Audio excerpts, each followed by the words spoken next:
J'accueille désormais sur ce plateau Oren Orbitoun. Bonjour, merci d'être avec nous, ancien commandant de l'unité des gardes-frontières. Fleur Citruc nous parlait du discours de Hassan Nasrallah vendredi. C'est la première fois que le chef du Hezbollah va s'exprimer. Est-ce qu'il faut s'attendre à une annonce particulière lors de ce discours?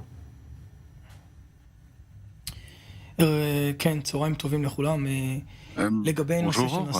En ce qui concerne Nasrallah et le Hezbollah, bien sûr que Nasrallah ne dit pas ce qu'il pense. Il reçoit tous les ordres de l'Iran. C'est l'Iran qui fait fonctionner le Hamas et le Hezbollah. Donc il agit en fonction des ordres qui lui seront donnés en Iran.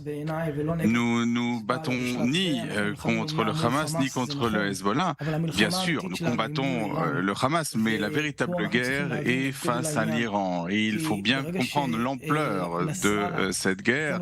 À partir du moment où Nasrallah donnera l'ordre au Hezbollah d'entrer en combat, et nous aurons un événement de bien plus grande ampleur et sur plusieurs fronts. Et j'ai dit dès le début de ces opérations que d'expérience, je conseillerais de faire une attaque préventive contre le Hezbollah. On voit qu'il tire de temps en temps une roquette ici et là, ou des missiles anti-chars vers nos soldats, et même vers des maisons dans des localités israéliennes. Donc nous devons être très durs face au Hezbollah et donner un coup préventif pour qu'il ne puisse pas relever la tête et que ce que s'est passé en 2006 lors de la Deuxième Guerre mondiale ne soit qu'annonciateur de ce qu'on peut véritablement faire aujourd'hui. Alors donc ça c'est pour le front nord. Au front sud, on l'a dit tout à l'heure, il y a des opérations au cœur de Gaza, pour reprendre les mots de Tsahal. Est-ce que cette opération fait partie de la grande offensive, entre guillemets, annoncée par Tsahal?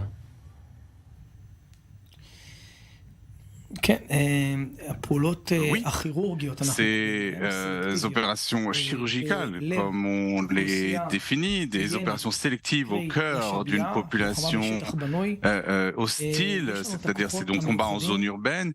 Nous avons pour cela des forces spéciales qui, je pense, sont les meilleures au monde. Et moi, j'ai servi au sein d'une des unités de combat antiterroriste. Je l'ai fait en Judée et Samarie, à Jenin, Ramallah, à Naplouse.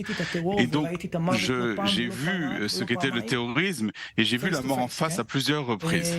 Je peux vous dire qu'il faut poursuivre ces opérations chirurgicales au cœur de la bande de Gaza et essayer de localiser les prisonniers, les enfants, les femmes, les personnes âgées, tous ces civils innocents qui n'ont rien fait d'autre que d'aller dans un festival pour faire la fête, et les terroristes les ont tués de sang-froid. Ces terroristes du Hamas Daesh. Donc nous, en tant que pays, un pays qui doit défendre ses citoyens, nous devons leur offrir une protection absolue, et ces opérations chirurgicales doivent se poursuivre, et nous devons essayer de faire sortir le plus d'otages, soit par un échange face à une organisation terroriste. C'est un événement qui est sans précédent depuis la création de l'État, donc nous devons faire preuve de responsabilité. On ne peut pas abandonner ces otages dans la bande de Gaza. Et je crois que le Shin Bet font des opérations pour localiser ces otages, comme on a vu avec le sauvetage de cette soldate. Je pense que c'était une erreur d'ailleurs d'en parler, pour deux raisons. Tout d'abord, c'est que nous dévoilons d'abord nos méthodes de travail et aussi notre méthode de collecte de renseignements. L'autre raison, c'est que cela risque de mettre en danger les autres otages, puisqu'il y en a 238, me semble-t-il, qui sont toujours détenus dans les sous-sols du Hamas.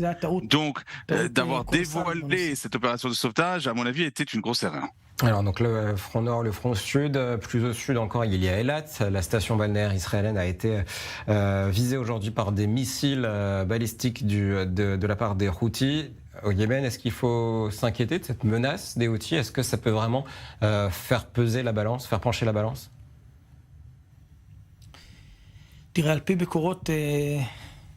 Sur la base de sources étrangères, nous savons bien que les Américains sont présents dans la région avec leur flotte, avec une présence très importante.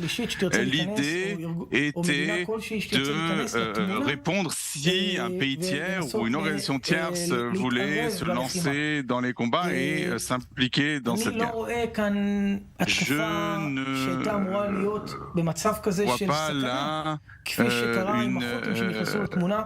une attaque c'est dangereuse. Au-delà de l'interception de ces missiles, de ces drones, je pense qu'il doit y avoir une décision très courageuse, pas forcément des États-Unis, mais de manière générale de nos alliés étrangers, pour que nous ne soyons pas entraînés dans une guerre plus régionale, plus étendue.